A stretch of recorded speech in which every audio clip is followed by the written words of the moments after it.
ವೀಕ್ಷಕರೇ ನಮಸ್ತೆ, ನಾನು ನಿಮ್ಮ ಕೌಶಿಕ್. ಎಲ್ರಿಗೂ ಕೇಸ್ ಲಾಗ್ಗೆ ಸ್ವಾಗತ. ಭಾರತ ದೇಶ, ಭರತ ಖಂಡ, ಸಾವಿರಾರು ದೇವತೆಗಳು ನೆಲೆಸಿರುವಂತಹ ದೇಶ. ವೀಕ್ಷಕರೇ, ಪ್ರಮುಖವಾಗಿ ಹೇಳೋದಾದರೆ ಈ ಒಂದು ದೇಶದಲ್ಲಿ ಒಂದೊಂದು ರಾಜ್ಯಕ್ಕೆ ಹೋಲಿಸಿದ ಅಲ್ಲಿರುವಂತಹ ವಿಭಿನ್ನವಾದಂತಹ ಸಂಸ್ಕೃತಿ ಇರ್ಬೋದು, ಅಲ್ಲಿರುವಂತಹ ಉಡುಗೆ ತೊಡೆ, ಆಹಾರ ಪದ್ಧತಿ ಹಲವಾರು ರೀತಿಯಲ್ಲಿ ವಿಭಿನ್ನವಾಗಿರುತ್ತದೆ. ವೀಕ್ಷಕರೇ, ಪ್ರಮುಖವಾಗಿ ಎಲ್ಲ ಧರ್ಮದವರು ನೆಲೆಸಿರುವಂತಹ ಒಂದು ದೇಶ. ವೀಕ್ಷಕರೇ, ಇವತ್ತಿನ ಸಂಚಿಕೆಯಲ್ಲಿ ಮಂಗಳೂರಿನ ಪಣಂಬೂರಿನಲ್ಲಿರುವಂತಹ ಒಂದು ದೇವಸ್ಥಾನ. ವೀಕ್ಷಕರೇ, ನೀವೊಂದು ಮಂಗಳೂರಿನಿಂದ ಸುಮಾರು 13 ಕಿಲೋಮೀಟರ್ ತರಿಸಿದಾಗ ಪಣಂಬೂರು ಬೀಚ್, ಅದನ್ನು ಪಕ್ಕದಲ್ಲಿರುವಂತಹ ಶ್ರೀ ವಿಷ್ಣುಮೂರ್ತಿ ದೇವಸ್ಥಾನ, ಸುಮಾರು 100 ವರ್ಷಗಳ ಇತಿಹಾಸ ಹೊಂದಿರುವಂತಹ ದೇವಸ್ಥಾನ. ಅಷ್ಟಕ್ಕೆ ಈ ದೇವಸ್ಥಾನ ಎಲ್ಲಿದೆ ಎಲ್ಲವನ್ನು ನೋಡ್ತಾ ಬರುವ ವೀಕ್ಷಕರೇ, ಇವತ್ತಿನ ಕಾರ್ಯಕ್ರಮವನ್ನು ಶುರು ಮಾಡುವ. ಶ್ರೀ ವಿಷ್ಣುಮೂರ್ತಿ ದೇವಸ್ಥಾನ ಪಣಂಬೂರು. ವೀಕ್ಷಕರೇ, ಮಂಗಳೂರಿನಿಂದ ಸುಮಾರು 13 ಕಿಲೋಮೀಟರ್ ದೂರದಲ್ಲಿರುವಂತಹ ಒಂದು ಭವ್ಯವಾದಂತಹ ವಿಷ್ಣುಮೂರ್ತಿಯ ದೇವಸ್ಥಾನ. ಪಣಂಬೂರು ಬೀಚ್ನ ಕಡೆ ಹೋಗುವಂತಾಗ ಸಿಗುವಂತಹ ಒಂದು ದೇವಸ್ಥಾನ, ಬಹಳ ಒಂದು ಸುಂದರವಾದ ದೇವಸ್ಥಾನವಾಗಿದೆ. ವೀಕ್ಷಕರೇ, ನೀವು ನೋಡಿರ್ಬೋದು, ಹೆಚ್ಚಾಗಿ ಕಾಣಸಿಗುವುದು ಶಿವನ ದೇವಸ್ಥಾನ. ಒಂದು ವಿಷ್ಣುಮೂರ್ತಿ ದೇವಸ್ಥಾನ ಬಹಳ ಒಂದು ಕಡಿಮೆ ನೋಡಲು ಸಾಧ್ಯ. ವೀಕ್ಷಕರೇ, ಅಷ್ಟಕ್ಕೂ ಈ ದೇವಸ್ಥಾನದ ವಿಶಿಷ್ಟತೆ ನೋಡ್ತಾ ಬರುವ. ಪ್ರಮುಖವಾಗಿ ಸುಮಾರು 100 ವರ್ಷಗಳ ಇತಿಹಾಸವನ್ನು ಹೊಂದಿರುವಂತಹ ಶ್ರೀ ವಿಷ್ಣುಮೂರ್ತಿ ದೇವಸ್ಥಾನ. ಬನ್ನಿ ವೀಕ್ಷಕರೇ, ನೋಡೋಣ. ಅಲ್ಲಿರುವಂತಹ ಕಲ್ಲಿನ ಕೆತ್ತನೆ ಇರ್ಬೋದು, ವಿಶಿಷ್ಟವಾದ ರೂಪ ವಿನ್ಯಾಸವಿರ್ಬೋದು, ಒಂದೊಂದು ರೀತಿಯು ಬಹಳ ವಿನ್ಯಾಸ ಮಾಡಲಾಗಿದೆ.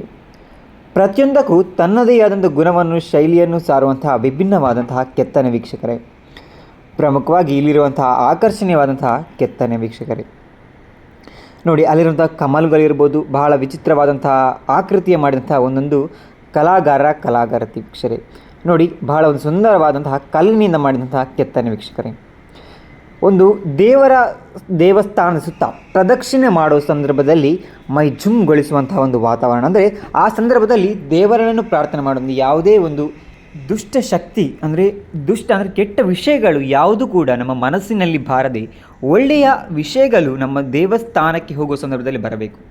ಒಂದು ಅಧ್ಯಯನದ ಪ್ರಕಾರ ಅಂದರೆ ಸಾವಿರಾರು ದೇವತೆ ನೆಲೆಸಿರುವಂತಹ ನಮ್ಮ ಒಂದು ಹಿಂದೂ ಧರ್ಮ. ಹಾಗಾಗಿ ಹಲವಾರು ರೀತಿಯ ಅಂದರೆ ದೇವರೊಬ್ಬನೇ ನಾಮ ಹಲವು ಎನ್ನುವ ರೀತಿಯಲ್ಲಿ ಹಲವಾರು ವಿಶಿಷ್ಟ ಗುಣಗಳಿರುವಂಥ ಒಂದು ಮನಸ್ಸಿನ ಭಾವನೆ. ವೀಕ್ಷಕರು, ಹಾಗಾಗಿ ನೋಡಿ, ವಿಶಿಷ್ಟ ಶೈಲಿಯಾದಂಥ ರೂಪುರೇಷೆ ಮಾಡಿದಂಥ ಒಂದು ದೇವಸ್ಥಾನ. ಅಂದರೆ ಕಲಾಗಾರರು ಕಲಾಕೃತಿಯನ್ನು ಬಣ್ಣಿಸಲು ಅಸಾಧ್ಯ ಎನ್ನುವ ರೀತಿಯಲ್ಲಿ ಮಾಡಲಾಗಿದೆ. ಒಂದು ವಿಶಿಷ್ಟ ಶೈಲಿಯ ದೇವಸ್ಥಾನ ನೋಡಿ, ಒಂದು ಗೋಪುರದ ನಿಮಿತ್ತ ಇನ್ನೊಂದು ಗೋಪುರ ಮಾಡಿದಂಥ ಒಂದು ವಿಶಿಷ್ಟವಾದಂಥ ರೂಪುರೇಷವಿರ್ಬೋದು. ವೀಕ್ಷಕರೇ, ಪ್ರಮುಖವಾಗಿ ಈ ರೂಪುರೇಷೆ ನೋಡಲು ಕಾಣಲು ಸಾಧ್ಯವಿಲ್ಲ. ನಂತರ ವೀಕ್ಷಕರೇ, ನೋಡೋದಾದರೆ ಬಹಳ ಒಂದು ಸುಂದರವಾದಂತಹ ಒಂದು ಬೆಲ್ಲನವಾಸ. ಅಂದರೆ ನೀವೊಂದು ಪಣಂಬೂರು ಹೋಗೋ ಸಂದರ್ಭದಲ್ಲಿ ಈ ಒಂದು ದೇವಸ್ಥಾನ ನೋಡಲು ಸಾಧ್ಯ. ಅಂದರೆ ಬೀಚ್ಗೆ ಹೋಗೋ ಸಂದರ್ಭದಲ್ಲಿ ಯಾರು ಬಂದರೆ.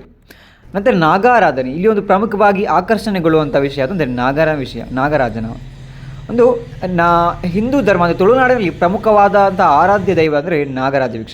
ವೀಕ್ಷಕರೇ, ಈ ಒಂದು ವಾಹನದ ಬಗ್ಗೆ ತಿಳಿದಿರಬೇಕು. ಯಾಕೆಂದರೆ ಉತ್ಸವ ಸಂದರ್ಭದಲ್ಲಿ ದೇವರನ್ನು ಪ್ರದಕ್ಷಿಣೆ ಮಾಡಲು ಉಪಯೋಗಿಸುವಂಥ ವಾಹನ.